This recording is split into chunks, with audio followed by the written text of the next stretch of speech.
Bon, victoire 1-0 de l'OL sur le terrain d'Utrecht pour cette première journée d'Europa League. Et le moins qu'on puisse dire, c'est que c'est pas un match qui va rentrer dans les annales. C'est pas un match, je pense, dont on se souviendra même dans un mois, à part peut-être cette fameuse frappe de Tessman. Et donc, je pense que ce débrief sera quand même assez court parce que je suis pas sûr qu'il y ait tant que ça de choses à dire. Mais bon, on verra. Hein. Si ça se trouve, ça va encore faire 20 minutes. Bon, salut les gars, c'est Thibaut. J'espère que vous allez bien. Très content de vous retrouver pour cette nouvelle vidéo. Pas forcément pour débriefer ce match en soi, mais parce que ça fait aussi un certain temps que j'avais pas fait de débrief parce que j'ai dû sauter le match contre Angers. Donc voilà, on est parti, on va débriefer un peu tout ça. Il y a quelques enseignements à tirer et puis il y a quelques points positifs quand même qu'on peut retirer, donc on va pas hésiter. Mais clairement, c'est pas un match vraiment fou. Ouais, c'était un peu tard pour la sieste et un peu tôt pour aller se coucher. Bon les gars, je vous fais pas plus attendre, installez-vous confortablement dans le coin du foot et puis on y va ensemble.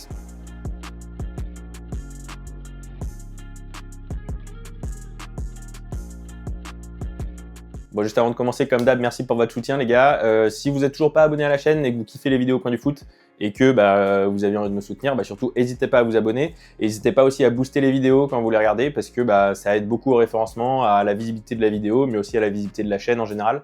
Donc ça m'aide à grandir. Voilà. Ça m'intéresse aussi d'avoir vos retours parce que je vous ai fait un sondage il y a quelques jours pour savoir un petit peu quel contenu vous préférez sur la chaîne, parce que voilà, je fais évidemment des débriefs OL, mais j'aime bien aussi parler un peu de tout en général. Donc on a fait aussi des vidéos actu sur les dernières grosses actus dans le monde du foot, des épisodes Football Origin pour parler un peu des origines des clubs européens.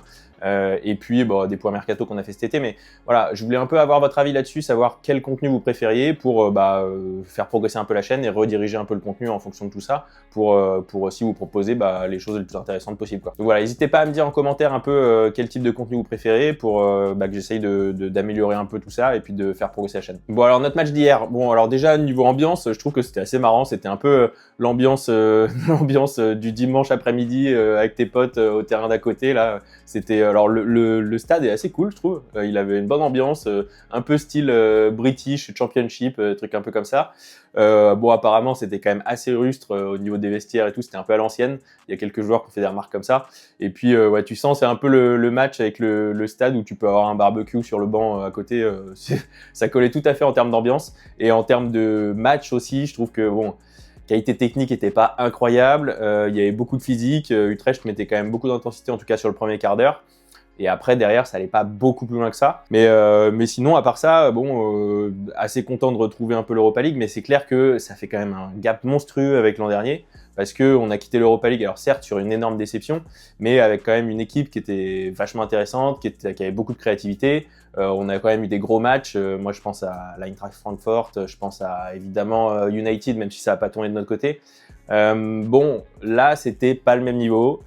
Ça te rappelait un peu, ça te donnait un petit côté nostalgique parce que bon, c'est clair que voilà, t'as pas la même équipe que l'an dernier.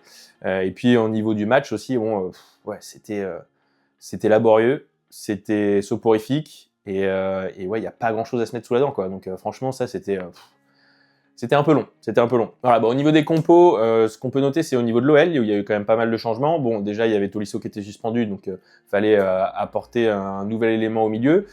Moi, je m'attendais à un Morten Tessman classique. Fonseca, il a mis De Carvalho pour sa première titularisation.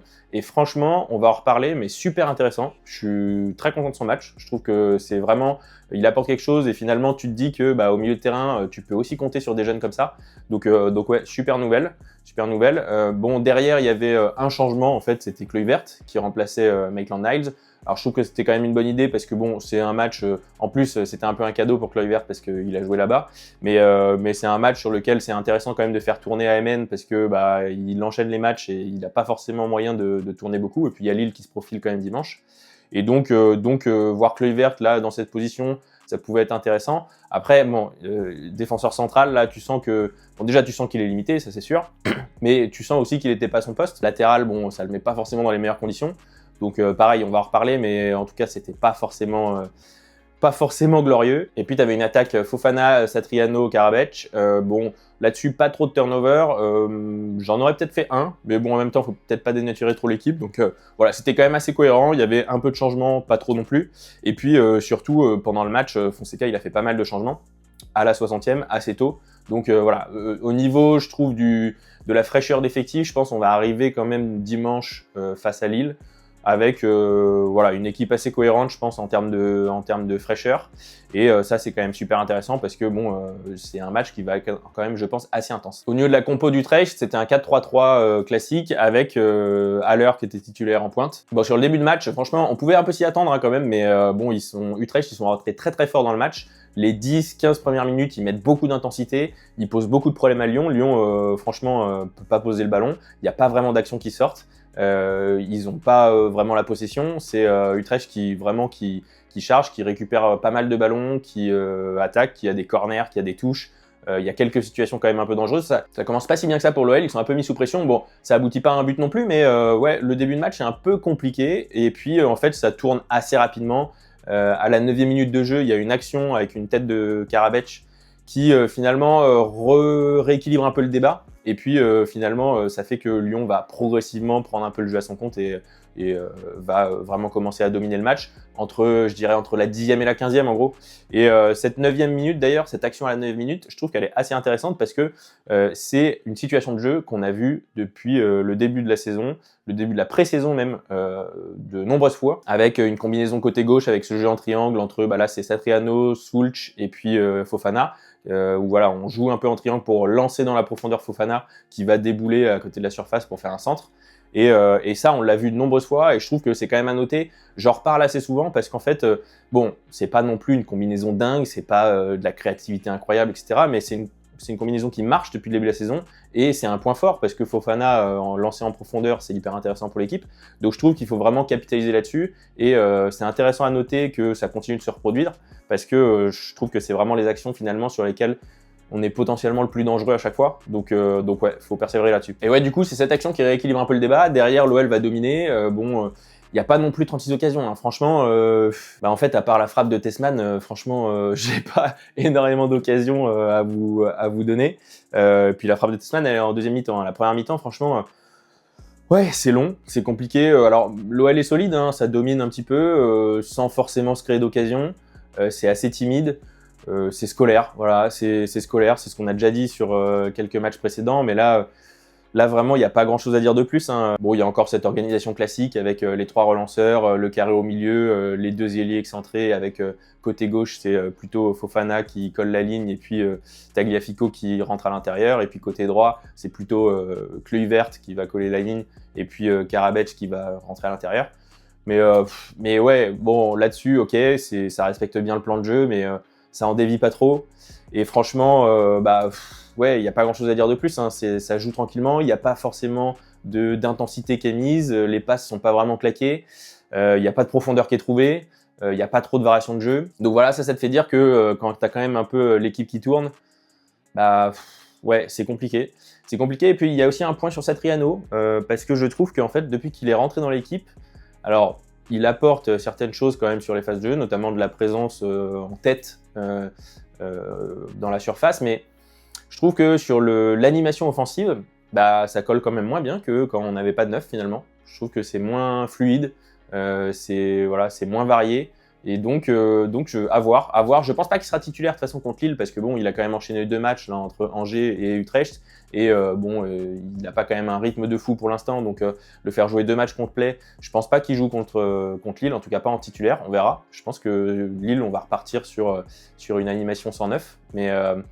Mais ouais, pour le moment, je trouve qu'il s'intègre pas encore super bien dans l'effectif et dans l'animation offensive.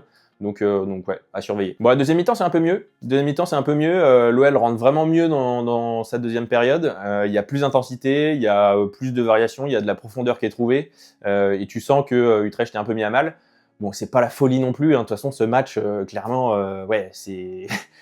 bon, j'essaye de donner un peu de détails, mais franchement... ouais, c'est pas vraiment le match du siècle. Je trouve que clairement, il y a beaucoup plus d'intensité sur les matchs de Ligue 1 que sur celui-là, étonnamment. Et donc ouais, bon, tu sens que en fait, si tu arrives vraiment à créer des décalages, à mettre un peu plus d'intensité, tu vas réussir à déséquilibrer Utrecht.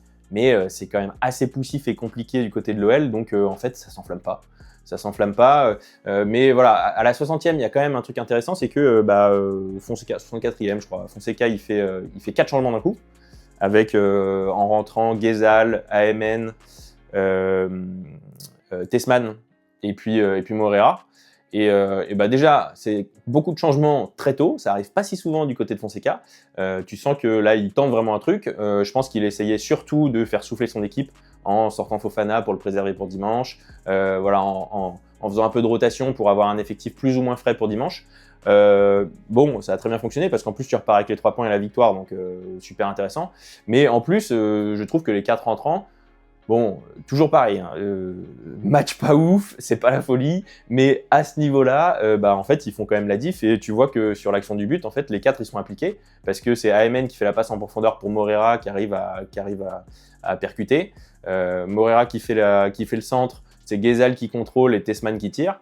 Bon, bah, royal, hein, Fonseca, c'est un petit génie. Hein. Alors, j'exagère, mais ouais, en tout cas, c'est cool. T'as un coaching qui est gagnant, donc voilà, il provoque la réussite. Faut forcément le féliciter là-dessus. Hein, voilà, là-dessus, il n'y a pas grand-chose à dire. Bon, et la frappe de Captain America, hein, clairement, c'est l'éclair de génie de ce match. Hein, franchement, le but, il est magnifique. C'est une frappe extérieure de surface qui est vraiment très lourde, qui a un petit effet et tout. Non, franchement, canon. Et ouais, non, Tessman, clairement, rentrée gagnante. Alors bon, ça va pas être l'homme du match non plus parce qu'il rentre à la 64e, mais franchement, il apporte vraiment un truc. Tu sens qu'il a un leadership et que là, cette saison, vraiment, il est lancé, quoi. Et ça fait plaisir parce que bah, je me souviens déjà quand il est arrivé à l'OL, on avait regardé un peu ses matchs à Venise et puis ce qui se dénotait quand même de lui, c'était notamment sa frappe parce qu'il avait mis quelques beaux buts extérieurs de surface avec des belles frappes et tout.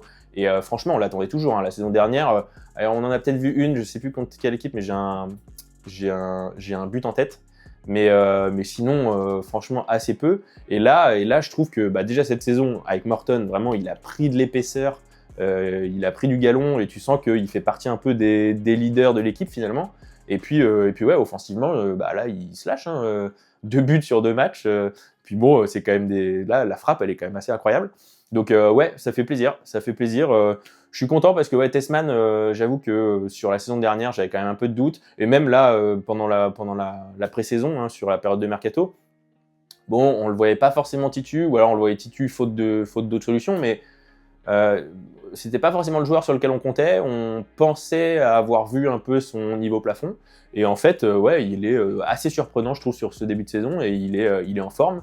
Et c'est vachement utile parce qu'au milieu, quand même, c'est assez cool d'avoir un peu de densité, quoi. Donc voilà, merci Tessman. Et puis bon, rideau derrière, parce que le reste de la deuxième mi-temps, bon, franchement, il n'y a pas grand-chose à dire. Il y a eu quand même Moreira qui a fait une rentrée intéressante avec pas mal de percussions, donc il a apporté des trucs. Mais derrière, globalement, Lyon a fermé un peu le jeu, a temporisé un peu pour essayer de se préserver pour dimanche, je pense. Et puis Utrecht n'était pas en capacité de pousser, donc la fin de match, bon voilà, t'espérais peut-être un petit but en contre pour avoir un petit grain de folie, pour passer à 2-0 et avoir un truc à te mettre sous la dent, mais non, en fait non, voilà.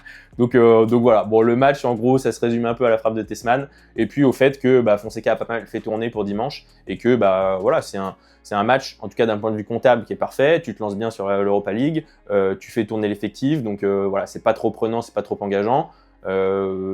Voilà, il n'y a pas grand chose à dire, hein. C'est une belle opération, mais de là, ce que ça soit un beau match et un souvenir vraiment mémorable, non, je crois pas. Bon voilà, bon, les petits coups de cœur et les petits coups de mou du match. Coup de cœur, bah, franchement, Di Carvalho. Première titularisation et en Europe en plus, alors même si tu avais quand même plus l'impression que c'était un match de Ligue 2 qu'un match d'Europa League, mais non, super intéressant et je trouve que vraiment il a joué sa partition, il a été assez cohérent, il a été assez solide et surtout il a récupéré un nombre de fautes en jouant à l'expérience. Franchement à son âge c'est super, ouais, moi c'est ça qui m'a le plus marqué je trouve, le nombre de fois où un peu il se met en opposition face à l'attaquant qui arrive derrière, il se laisse tomber, il récupère la faute, etc. Franchement, ouais, franchement, De Carvalho, super intéressant là-dessus. Même à la fin, je crois à la 90e, il récupère une faute à côté du corner lyonnais. Et tu vois qu'il s'élève par terre parce que il a vraiment réussi à faire ce qu'il voulait. Et non, De Carvalho, franchement, super content. T'as envie de le revoir, et je trouve que ça apporte une solution supplémentaire au milieu de terrain. Et bah, s'il arrive à rester un peu à ce niveau-là, bah ouais, en fait, on a à peu près ce qu'il faut peut-être au milieu de terrain pour tenir la saison.